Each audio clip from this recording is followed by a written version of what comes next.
Yo, what's up guys, welcome back to the channel, and today I'm going to show you how to set up a Fidelity Commuter benefit program.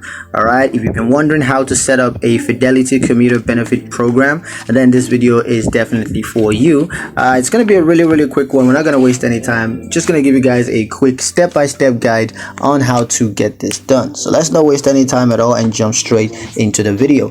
Now the first thing you want to do is to log into your Fidelity account. You could choose to log in online on the Fidelity website, or you could choose to do so on the Fidelity mobile app. Now once you're logged into your account, you just want to click on employee benefits and then commuter benefits.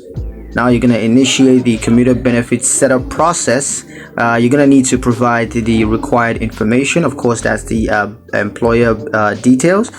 And once that's done, just choose the commuter benefits option, and then you're gonna need to confirm the commuter benefits details. Just make sure that everything is accurate, and once that's done, submit that and it's gonna be set up, and from there you can monitor the commuter benefits activity. So yeah, that's pretty much it on how to set up a Fidelity Commuter benefit program. I hope you guys liked the video. Hope you found the information useful enough. If you did, like the video, comment down below, let me know what you thought, share the video with your friends, and subscribe to the channel if you haven't already, and I'll catch you guys in the